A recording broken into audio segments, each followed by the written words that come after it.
اس سے ایک مسئلہ ثابت ہوتا ہے، وہ یہ کہ ہر حدیث جسے ہم حدیث کہتے ہیں وہ صحیح نہیں ہوتے۔ یہ تعریف سے یہ بات بالکل واضح سمجھ میں آ رہی ہے کہ ما اضیف الی النبی، جس چیز کی بھی نسبت رسول اللہ کی طرف ہو، محدثین نے کہا کہ وہ حدیث ہے۔ اب صحیح اور ضعیف کی کچھ شرائط اور قوانین اہل علم نے رکھے ہیں، اور اس کے مطابق پھر اس کو پرکھا جاتا ہے۔ مثال کے طور پہ بات کرنے والا کہتا ہے رسول اللہ نے یوں کہا، اب یہ حدیث ہے۔ اب یہ بحث اگلی ہے کہ کیا یہ حدیث صحیح ہے یا یہ حدیث صحیح نہیں ہے۔ یہ چیز میں بتانا چاہتا تھا کہ کسی بھی چیز کو حدیث کہہ دینے سے یہ ضروری نہیں ہوتا کہ وہ ثابت بھی ہو، وہ صحیح بھی ہو۔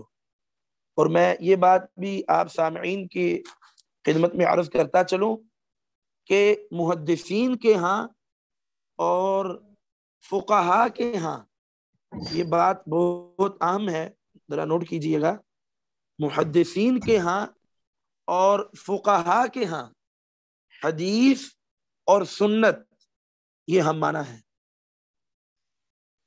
یہ چیز نوٹ کرنے والی ہے، محدثین کے ہاں اور فقہا کے ہاں جو لفظ سنت اور حدیث ہے، حدیث اور سنت یہ ہم معنی ہے، اس میں کوئی فرق نہیں ہے۔ نہ فقہا اس میں فرق کرتے ہیں، نہ محدثین اس میں فرق کرتے ہیں۔ میں صرف اشارہ کرتا ہوں، آپ فقہی کتابیں اٹھا کے دیکھ لیں، وہ چاہے احناف کی ہیں، وہ چاہے شافیوں کی ہیں، مالکیوں کی ہیں، حنبلیوں کی ہیں، ظاہریوں کی ہیں۔ آپ مثال کے طور پہ آپ مدارس کے طلبہ ہیں، آپ اصول الشاشی اٹھا لیں، آپ نور الانوار جو ہے وہ اٹھا لیں اور دیکھیں کہ کتاب والے نے سنت کی کیا تعریف کی ہے۔ بس اس چیز کو آپ نوٹ کریں۔ اور میں نے یہ اشارہ اس لیے کیا کہ آج کچھ فرقے نئے نئے جو ہیں وہ پیدا ہوئے، اور انہوں نے حدیث اور سنت ان کے درمیان ایک اختراعی فرق جو ہے وہ بیان کیا، اور اس کے تحت بھی بہت کچھ کیا۔ تو یہ ایک الگ تفصیل طلب جو ہے وہ باتیں ہیں۔ بہرحال محدثین سنت اور حدیث اس میں کوئی فرق نہیں کرتے، سنت حدیث ہے، حدیث سنت ہے۔ اور بعض فقہا وہ لفظ سنت کو فرض کے مقابلے میں بولتے ہیں، یعنی یہ کام فرض ہے اور یہ سنت ہے۔ ابن حجر رحمہ اللہ نے فتح الباری میں یہ بات لکھی ہے، کہتے ہیں کہ سنت لفظ کو فرض کے مقابلے میں بولنا، کہا کہ یہ درست نہیں ہے، بلکہ کہا کہ یہ اصطلاح محدث ہے، یعنی گھڑی گئی ہے۔ سلف اس لفظ کو اس معنی میں استعمال نہیں کرتے تھے، یعنی سنت سے مراد یہ لینا کہ یہ کام فرض نہیں ہے، کہا کہ یہ چیز درست نہیں ہے۔ یہ فتح الباری میں حافظ ابن حجر رحمہ اللہ نے یہ بات لکھی ہے، حوالہ الگ سے دیا جا سکتا ہے، ابھی جلد اور صفحہ وہ میرے معلوم نہیں ہے، میں نے الگ سے فیس بک پہ بھی یہ نشر کی تھی، ان کی یہ عبارت بما ترجمہ جو ہے ابن حجر عسقلانی رحمہ اللہ کی۔ تو بہرحال ایک تو جو بات میں نے آخر پہ عرض کی کہ حدیث اور سنت یہ ہم معنی ہے، اس میں کوئی فرق نہیں ہے۔ اور دوسری چیز کہ کسی بھی چیز کو حدیث کہنا، اس سے یہ لازم نہیں آتا کہ وہ صحیح بھی ہو،